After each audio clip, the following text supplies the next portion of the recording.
Today, our video topic is the role of agriculture and how it will enhance food security and the promotion of economic growth. It's presented by Dr. Turki Faisal Al Rasheed at University of Arizona. Ladies and gentlemen, I would like to thank all of you for attending our talk today. Especially thanks to Dr. Jean Sander, the interim president of my alma mater. I hope I say that right. I was practicing all day. The University of Arizona community for this gracious hospitality. I would also like to thank the people who made this possible. Dr. Shine Burgess, Dean of the College of Agriculture and Climate Science, and his colleague, Dr. Colin, that's the difficult one, Kilton Walk. I hope I said it right. Okay, right. Okay. We're going there. Okay. And then Dr. Kevin Fisher Simmons, that's easy. And Mr. Jim Davis, that's easy. Mr. Scott Koenig for hosting me today. I would also like to thank Mr. Hassan Hijazi, Director of External Affairs at the Biosphere 2, for coordinating my visit and presenting with CALS. I am really deeply honored to come back to the University of Arizona. Coming here was something really stimulating, and it's nice. I left in here almost 30 years ago, and it's nice to come back.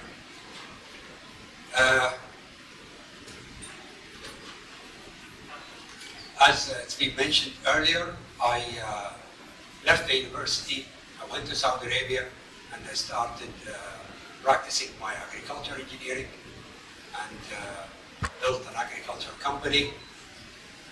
At that time, there was a lot of developments toward agriculture in Saudi Arabia, and we'll talk later why did Saudi Arabia goes into agriculture. And then in 2002, I received a letter from the director of King Fahd University, said, why don't you come and join us on the MBA, executive MBA. I said, hey, you're out of your mind. You're 25 years behind schedule. He said, no, we are on schedule. This program is for people who have a lot of experience. And then I joined the MBA. 2 years later, 2004, I got my MBA, and then it became the natural growth that I go into the doctorate. And I went for what they call it is a professional doctor. The PhD, they only they contribute to the knowledge, which in a professional doctor, you contribute to knowledge and to the practice. I got that from the University of Liverpool, and officially you could call me Dr. Rasheed as of September 9th.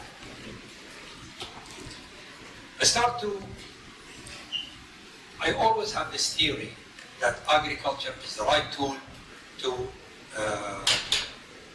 invest in people to alleviate poverty. I don't have the empirical data to support my argument. Water resources are available in the world. It's abundant, but it's not distributed equally. Saudi Arabia have a lot of oil, but they don't have water. So water scarcity is a major issue. You want to get anybody's attention from Saudi Arabia, talk to them about water. People nice to talk about. You have to be careful with the water, you use tap waters, and they like to tell you that is you have to optimize water in the house. But the truth is, the major user of water is not individual, it's agriculture. I don't know how many of you are familiar with center pivots, but one center pivot, it requires 50 hectares, about 130 acres. It requires 1 minute of that center pivot, only 1 minute. It requires 1,500 gallons This is for winter, not for summer. And that's for a normal crop. At that 1,500 gallons per minute is equivalent to 6,000 liters. The US, I think it's about 250 liters per person per day. Make it simple for me. It's a 200 liters in the industrial world of Europe. So what a person uses in 1 month, that center pivot use it in 1 minute, regardless what they grow. Of course, if it's a summer crop, then it's a lot higher. Saudi Arabia went from one extreme right to one extreme left. They used to import. They want to go from self-sufficiency, and then they decided to stop completely the growth of agriculture. In my understanding, it was wrong to go extreme right. It's wrong to go extreme left. The Middle East import about 50% of their food. Some number goes to 90%. So we're extremely vulnerable. Does anybody know in this room why did Saudi Arabia have started agriculture? Anyone? If you recall it, in the late 70s, President Carter have banned the export of wheat to the Russian. Why? Because they invaded Afghanistan, and we know the story of that. So then the secretary, I'm not sure whether it's the trade or the transportation from the Reagan administration, he came to Saudi Arabia and he said a barrel of oil for a bushel of wheat. Saudi Arabia took that political decision and they decided to take the challenge and to go into agriculture. And they put the price of wheat, 1 riyal, 2 riyal, 3 riyals, 3.5 riyals, it's equivalent to $1 per kilo or $1,000 per ton. Who took advantage of that is businessmen, and I'm one of them, and all my income really, and my wealth, I made it from agriculture. The world needs a lot of food. We are anticipating October 13, the world will reach 7 billion people. We don't have enough food to support that amount of people. So, according to the FAO, $83 billion is required to be invested in agriculture. They think it's not 7 billion they're talking about it. They're talking about 1 billion by 2050. Agricultural production must increase 70% of our existing capacity. Land, yeah, we have a few land here and there, mainly in Africa, which is we have a lot of issue there, and we'll cover it in the presentation. But it got to come from the new technology. When does people feel secure? A country and people are fed, food secure, when their food system operates in such a way as to remove the fear that there will not be enough to eat. In particular, food security will be achieved when the poor and vulnerable, particularly women and children, and those living in a marginal area have secure access to food. This presentation, you will now see detail and address those challenges and give some possibility or a possible solution. I hope you will enjoy it, and I will be more than happy to take all your questions.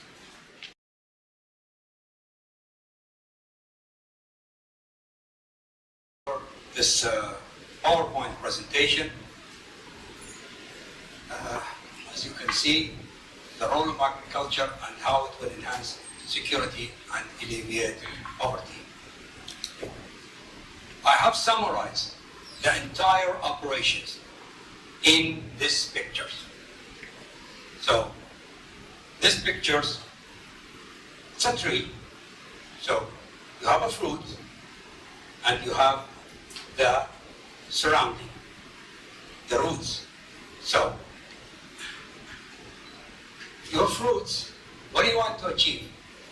Is secure the food gap, improve standard of living, conserve natural resource, wealth distributions, How many of you all here think Saudi Arabia all rich and they all have oil well in their backyard? Very rich country. We'll find out soon. Promote economic growth. This is 13 provinces in Saudi Arabia. This is your fruit. Now, in order to get your fruits, you have to do your fertilizer. You have to feed those fruit. What are those fruit? Water optimization, monitor. This program cannot be monitored by government. It must be monitored by NGO and civic society. Establish insurance, improve infrastructure, establish reliable center, marketing, improve investment opportunity, good governance and transparency, and establish information center. Luckily, all this was in Saudi Arabia. They are in a very small department, not operating well, except this. These are not there. Monitoring by the civic society. After the beginning of this year, after the Arab, they call it in America Arab Spring, we like to call it Arab Revolutions, things have changed. All governments, it's either they change or they will be changed. So when you talk about all these programs, those programs, they will talk to you forever. Now the government said, wait a minute, how much are you talking about? I said, oh, very little amount. We're only talking about $4 or $5 billion. Sorry, $4 or $5 billion. No problem, just let's get it. And now they have just started a $2 billion programs a few months ago in social agriculture. I'm wearing two hats here.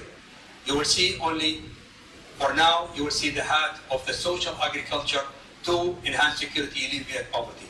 Then I will switch gear and I will go to another hat as commercial agriculture. Well, we got 4 pillars, which is food securities, and those are the 4 pillars of the food security. And this is really, there is a 200 meanings of food security, but we take that definition, which is the most well-known definitions of food security, and we will go with that. Economic growth, that's the second pillar of the agriculture development strategies. Water optimization, and that is the programs for all the water optimization. And then corporate social responsibilities. We have to be responsible for the others. I'm very happy when I came to the US that they start to talk now about the US is 15% poverty, 15.1. It's very good. Let's talk about it more. And then we start to, the more we talk about it, the better it could be solved. It might be not solved tomorrow, but the more you talk about it, the more it's addressed, it will be. It's not good for the society, for the people, to go and invest billions of dollars in one airplane. Sure, it might serve a handful of companies, but what does it do to the society as a whole? This is the role of agriculture. Improve food security, promote economic growth, water optimization, employment, alleviating poverty, and rural development. This is the amount of peoples are hungry. 2009 estimated 1 billion people and the number was expected to decline. World population, as we said, on October 30th, sorry, I said 13, it's October 31.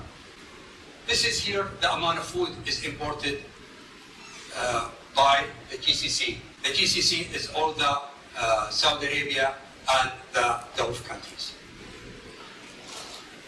We imported in 2010, $28 billion, and Saudi Arabia accounts for 65% of that, and the trend is going up. Saudi Arabia is going up by, the population is nearly 3.5%. That is massive. The city, when I came to Tucson, Arizona, the city, we can say, about 300,000 the capital of Saudi Arabia, Riyadh. When I came here, it was about 300,000 or so. Now the city is 5 million people. So you could see the growth.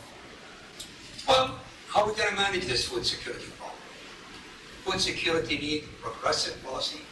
Action must not only increase agricultural production, but also boost income, reduce poverty, and rural area where most of the poor live. It's so easy for a politician to make you happy and build you a road or a bridge in the city, $2-3 billion. Wow, you got more votes. But to build in a village somewhere in the middle of nowhere, to build a road for them for $10 million, it's not a good idea to vote. And same in Saudi Arabia. We don't have voting there, represented government, but they don't have the pressure to make the people of the city happy, but there is no pressure from the rural area. We got to be more careful. We got to develop those people there. You know, they need hospitals, they need roads, and they got to be paid more attention to. What else we need to do? We need to have a better safety net and access family, promoting education, reducing the exposure to the market volatilities. Yes, in here I'm talking about social agriculture, but the industrial world, the US, Europe, Australia, we can use the market drive, instrument, derivatives to take options. Not to take options to make money on speculation. No. Saudi Arabia needs 3 million tons of wheat. We have to take a hedge or a position on the amount we need to reduce your exposures. We must have to increase our storage facilities. Some of the countries, because food security is the political aspect of agriculture. Most of these countries will not have facility to start. They will not have money finance for storage because the world needs to control you and not to have food. If you play with us, we don't give you food and then make your life miserable. Some of the countries, like Egypt, they don't have much facilities for storage. We must depend very heavily on technology. GMO is our future. GMO, water management is really our future for that.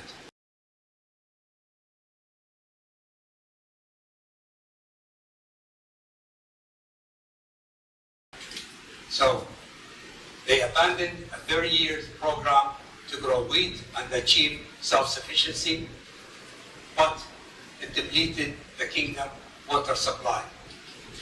The government started to reduce this, and we went from one extreme to another extreme.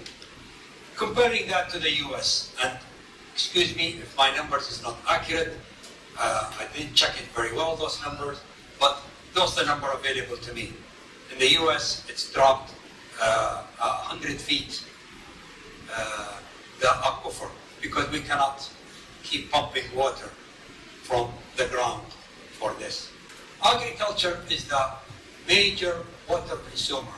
Worldwide, 72% of the water available, it goes to agriculture. Irrigated agriculture accounts for 90% in the developing country. In Saudi Arabia, 87.5% of the water goes to agriculture. We cannot afford to do this anymore. We got to do something. And in the next slide, you will see what am I trying to achieve here. There are two types of aquifer, which is renewable and non-renewable. In Saudi Arabia, our renewable aquifer is between 6 billion cubic meters to 8 billion cubic meters. Water optimization. In one way, you will see me, I'm doing it one way and I'm doing it another way. Reduce the reduction of agricultural subsidies. Install metering, subsidize for modern technology, public awareness program. The water need a whole plan. You must look at the water as a complete plan. All those must be achieved with big restriction on the scarcity of water and must use, I wish everybody could start to think of something like this: crops per drop. Don't tell me how much you got per tons or acre. What I want to know is how many one drop of water produced for me, how many kilograms. And I'm sorry, but I don't know how to think pound and feet. So crops per drops is the trend which we should start to look into. Saudi Arabia has a lot of challenges. This is one of the challenges here. Soaring food prices. Agriculture was not a good major for the last 20 years. In 2008 and 2009, we had the food crisis. The world just wake up and discover that there's not enough food in the world. Countries like Pakistan, like Philippines, I don't know about the US, but other countries, they haven't invested any money in agriculture for 30 years. Farmer going bankrupt. The price of wheat or rice for the last 30 years, if it's not go down, it's maintained.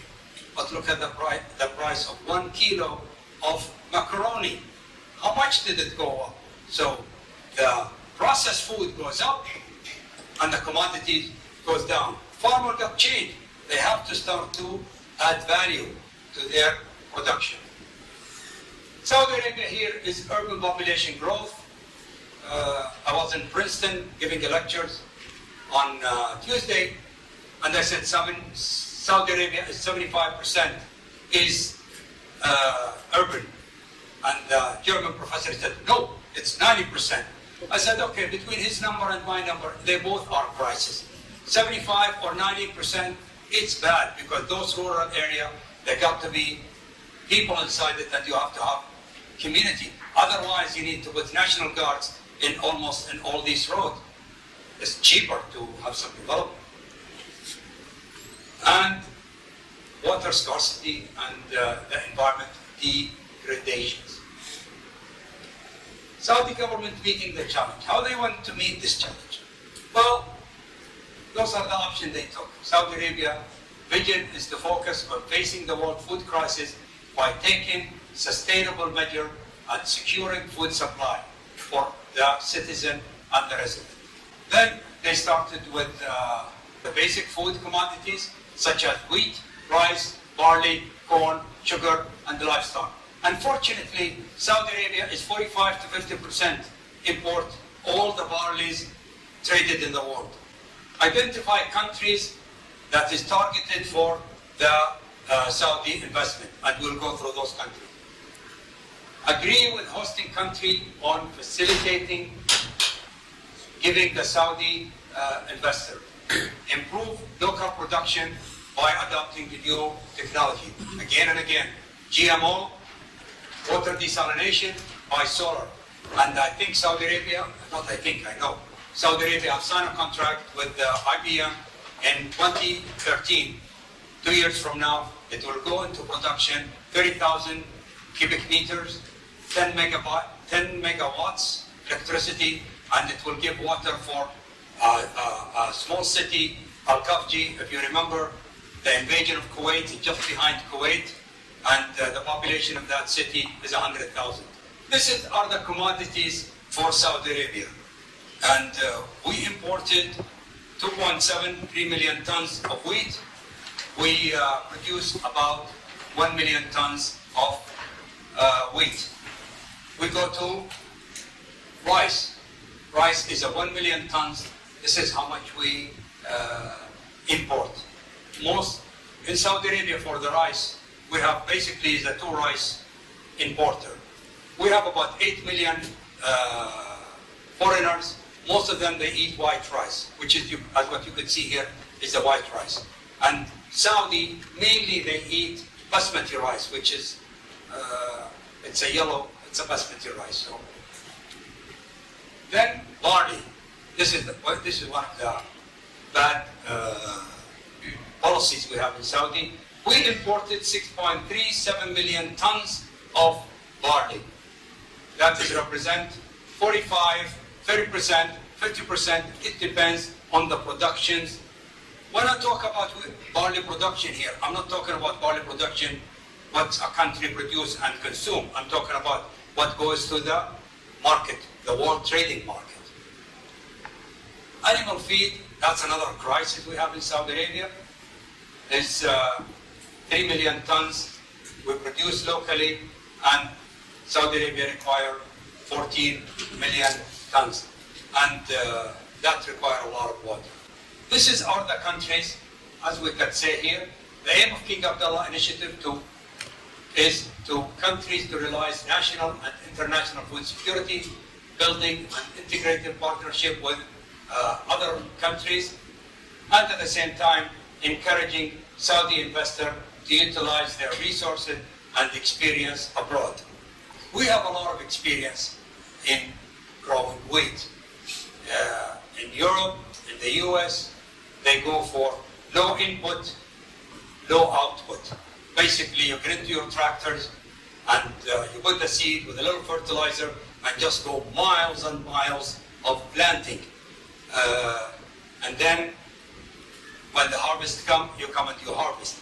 That is the low input, low output. In Europe, they go with high input, high output, but very small land. In Saudi Arabia, we merge the two.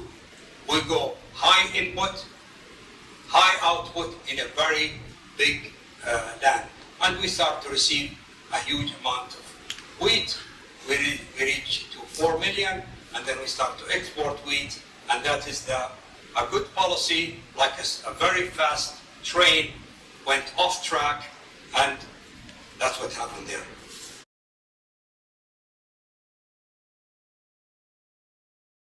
The top 3 countries, according to my research, I have passed a survey of 4,000, and 2,000 was hand-delivered, and 2,000 was by emails. I received a response of 1,156, and that's the result of the 1,156 correspondent from Saudi Arabia. The most humiliating part of my life was collecting those data. If you ever ask me what is the worst part of a study, it's just collecting your questionnaire from people. Sudan, Egypt, Ethiopia are the top 3 countries to invest in. The lowest 3 countries is Mozambique, Thailand, and Ghana. Thailand is the best country for us to invest rice in. The US, it's number 14. Saudi Arabia requirement for a targeting country. What is the component of this initiative? Number 1, the country has to have natural resources, and it has to have a stable legislative and administration system. We cannot go into a country and we sign a contract with the Saudi government, now I'm wearing the other hat. We cannot go to this country like Argentina and we invest in Argentina and they change their tax system few times a year. How could we make money with that? Because our contract is a long-term contract. And then as we go here, transparency, has to be a good relationship with Saudi Arabia, good tax relaxation, free market environment, and political and social economic stability. So it has to be stable. Those are the pillars of the Saudi initiative. We have an advantage and a disadvantage. Does that make sense to you here? The advantage is domestic benefit, capital inflow, employment, improve crops yield, and reduce poverty. What are the disadvantages? Land degradations, water depletions, labor right, forced migration. You cannot just go on and you take somebody's land and you just say, hey, the government said you don't have no land right, and for thousands of years belong to your tribes, and you just kick them out. It doesn't work that way. Unfortunately, a lot of the land that Saudi Arabia have invested before in Sudan and other countries was under that state. Trade ban.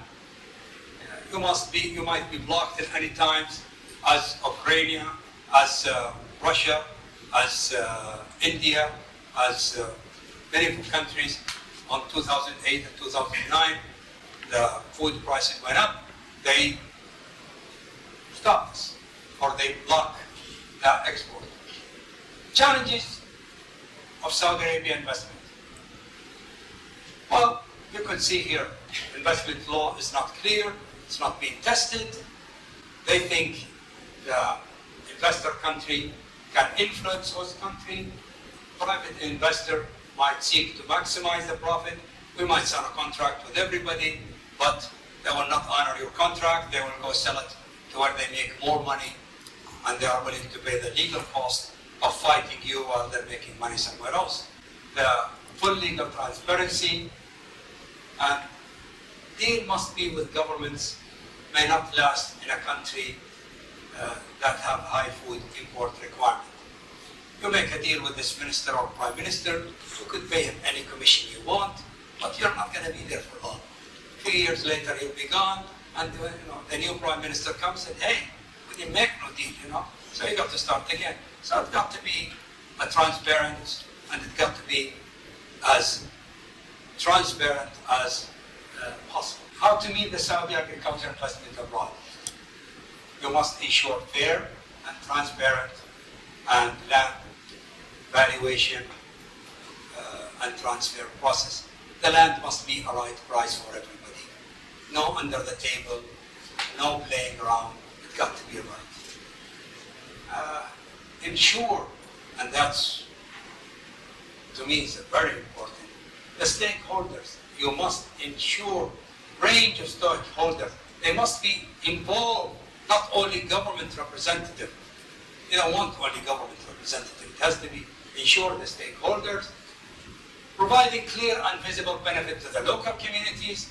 Law, what kind of law are we talking about? Are we talking about domestic law, international law, or the international investment agreement? So that has to be clear. We got to mind, those law is not being tested. We don't have a single case yet. Is it worth it? Yes. Do we have another choice? No.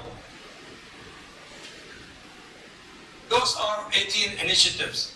And as we could see here, the Saudi government initiative is one of them.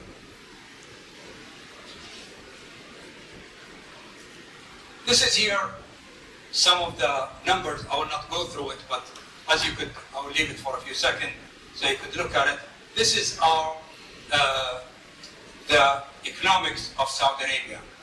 I hope what I'm trying to do here is get the question and we'll try to answer it at the end. What does Saudi Arabia mean to every individual in this room? How does Saudi Arabia affect you? Does it affect you? Does it have any effect? And how much? And that's one of the questions I hope we could answer it at the end of the lecture. Saudi Arabia is sitting right now on 2 trillion Saudi riyals, $500 billion. I don't have in my head what is 500 kilometers from here to somewhere, but from here to Phoenix, it's 160 kilometers, that's 100 miles. Just imagine those dollar bill. It's like you pave it like this one way, coming back one way, and that's what you get. And you get a lot of extra, because from here to there, it's 160, you still got 140 kilometers way to go with the paved road. One thing here about Saudi Arabia, unfortunately, most politicians and everybody talk about these things here. What is this? This is GDP per capita. Saudi Arabia is making $11,000 in 2004, and in 2009 we're making $14,000. If your salary is $1 million, or let's say $900,000, and my salary is $100,000, can you say the GDP between you and her is $500,000? It's not. So the GDP doesn't mean nothing really, because you have to know how does it distribute it for the societies. Summary: lack of investment in agriculture over decades. lack of investment has been identified as important underlying cause of the recent food crisis and the difficulties developing countries encounter in dealing with it. Agriculture investment should not be rejected in principle. There are risks for the host developing country, and they raise complex and controversial issues on economic and political institutions. Recommendation for the local agriculture development strategies. Saudi local food production, we have a budget, and our budget is 5 to 8 billion cubic meter. That's your budget. We should grow, and that is the renewable water available to Saudi Arabia. Adopt and encourage the use of a new technology, state of the arts. We must create a special strategies for every regions of Saudi Arabia, and we must have a clear strategic agriculture development strategies. And it must be a multi-function purpose on the sustainability got to meet the triple bottom line: society, economic, and environment.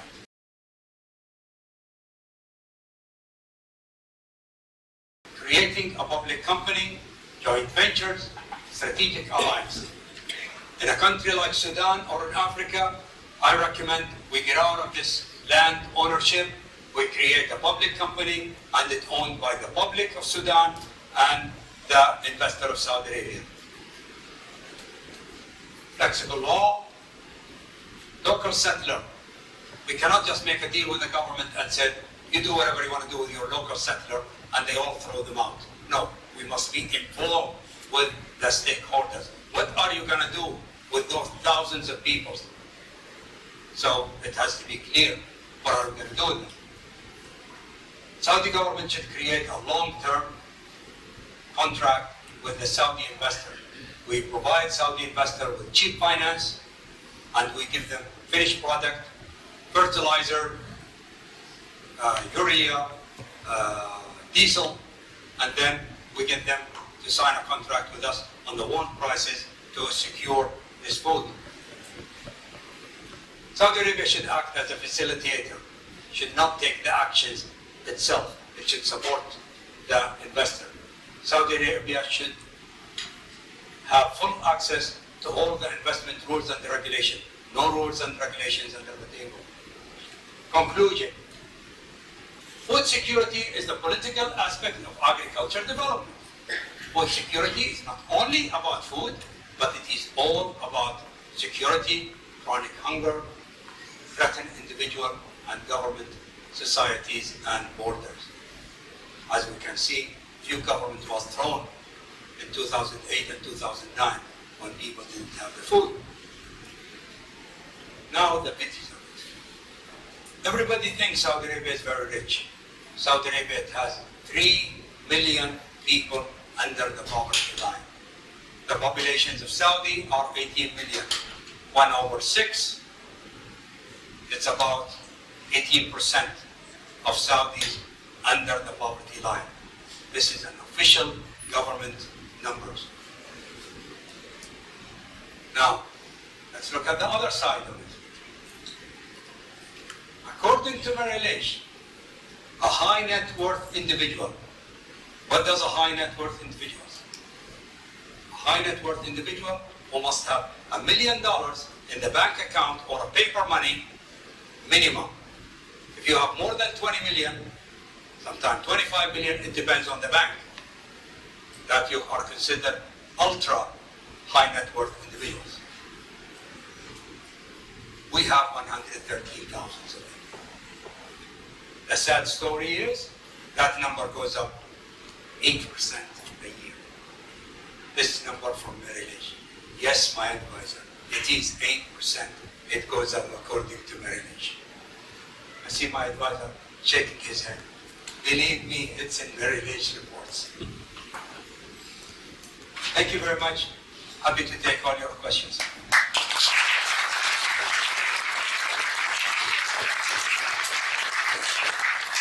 Before we take any questions, our president been able to join us this afternoon, and would like to say a few words to Dr. Al Rasheed.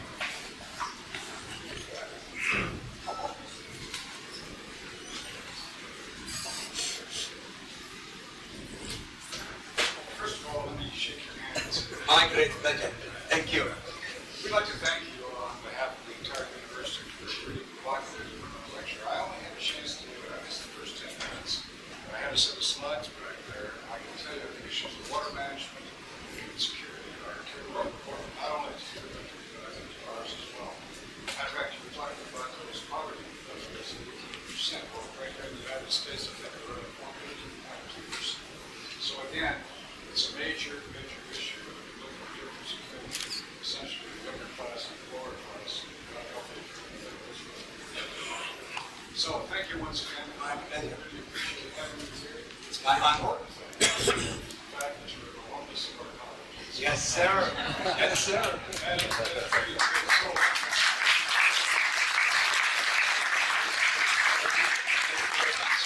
Thank you very much. Thank you very much. Ronnie? Hold on a second. Just getting it.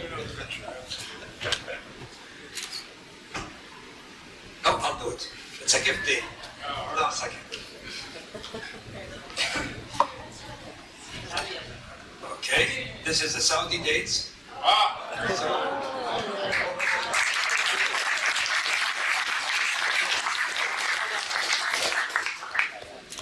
Wow, what an honor. I'm shaking hands with the president of the university. Are you imagine what a millionaire? There's another good thing about this. Yes. Well, for the past 60 days, I've been hiding me over in that tall building. So this afternoon, I have a chance to go home. So thank you.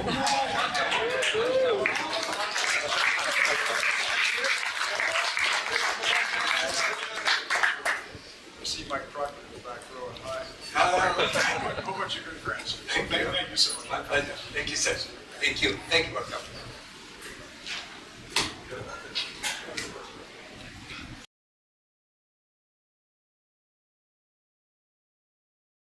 All right, we've got a few minutes for some questions. I know there's some hard questions coming up. Yeah, please. Thank you for your talk. I wonder if you could tell us a little bit about the business model of Golden Grass, how it's different from, say, the Saudi and other Middle Eastern companies that are investing in Sudan and Ethiopia and Egypt, sort of what that local business model looks like, and how it's different from, say, typical industrial agriculture companies in the United States. What would be the key differences? And then a subsidiary question. I'm really interested in the idea of returning to what you might think of as an Islamic notion of hedging, not for speculation, but to offset all the different kinds of risks that you've talked about today. I wonder if you could talk about an alternate model of hedging, an alternate model of a derivative economy that might be interesting to the world where derivatives are such a source of instability. My Lord, you're smart. You were worried about the hard questions. Come back and have it. Well, thank you, Professor Leila. First of all, if you notice, I said we should take a full advantage of all the market derivative investment and tools. But if you notice, I have put a big clause. That is, we don't let you speculate on the sake of speculation. You are making a delivery orders. In 2012, you're anticipating here, from your local market, you're going to get, call it 1 million tons. And then you go, and that's one of the things which is, I'm thinking for like in the US and in Europe, you go strategic alliance with the food production companies. And you buy share with them. Just go directly and buy share with them. And through them, you buy a percentage of your wheat. You have your Saudi investor abroad, maybe 200,000. So you take that. So in here we got 1.3, 1.5. Now we go to the market derivative. You take position in 105. You're not here as a speculators. We're not here to make you money. We don't need your geniusities or your smartness and to be a genius and say, oh, I want to make you money. Thank you very much. We don't need you to make money. You take position on actual delivery of 2012. This is my timetable and I need to take delivery. And those rules are strict of all your commodities. We got to take delivery. And you don't give them no rooms, not whatsoever, to be a market player. You are a physical trader. This is how much rice, this is how much wheat, this is how much all your commodities, and you take position. So you have these four roads: local, strategic alliance, from your investor, your long-term contract, and the balance, you use the market hedging.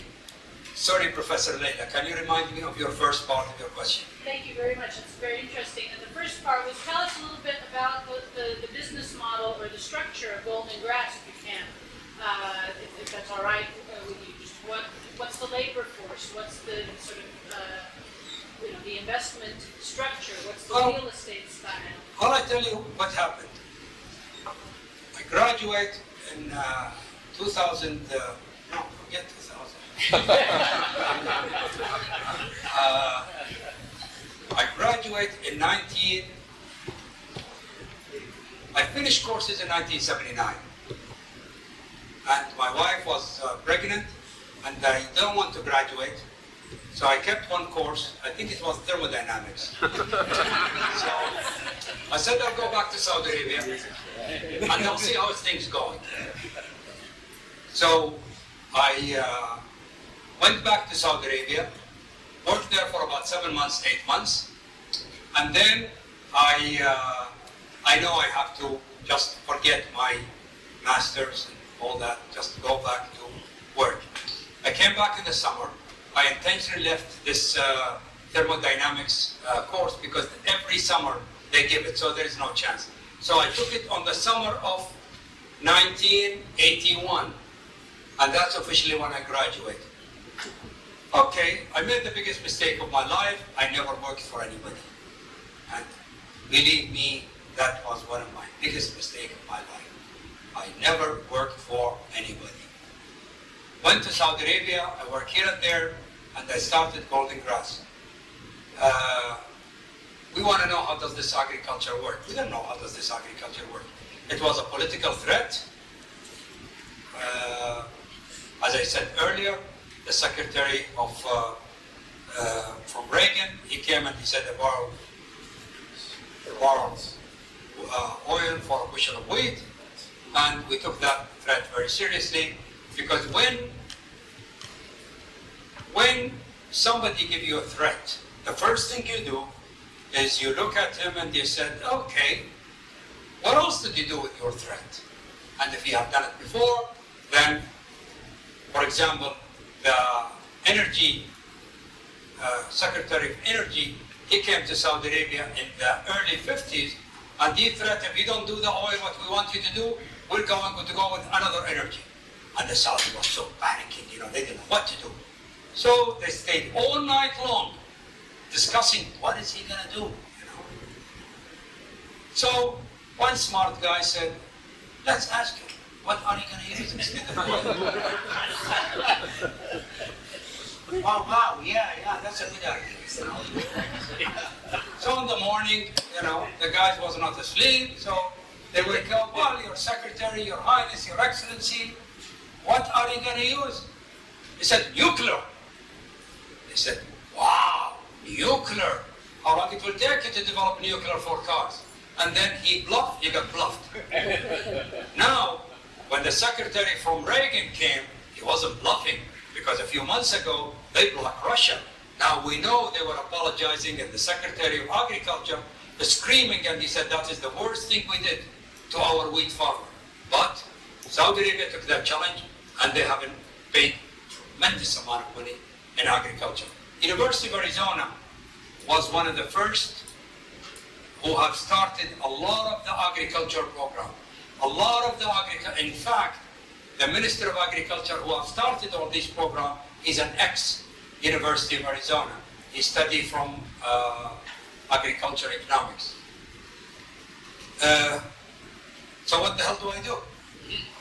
So we find out that is the president of Libya, when he just took over, he went and he brought with a company called Lockwood. And that Lockwood is a company in Gering, Nebraska. Gering, Nebraska is, they manufacture center pivots. And he hired a whole teams. They went to Al-Kufra and they started to do big scale farming, 50 pivots. Unfortunately, those pivots in the middle of the desert. So when you produce potatoes, what are you gonna do with it? And I never forget that manager, he said, all what we did, we dug it and we dumped it. Gaddafi, when he came, he was crying. You know, how? He said, okay, give me a road. He said, yes, I need a road. I told you, I'll produce anything you want, but I need to deliver those. Thanks for watching our video. It's presented by Dr. Turki Faisal Al Rasheed, is an adjunct professor at the University of Arizona, College of Agriculture and Life Sciences, Department of Biosystems Engineering. He is the author of Agricultural Development Strategies, The Saudi Experience. For more information, please visit www.tfrasheed.org or visit our social media channel.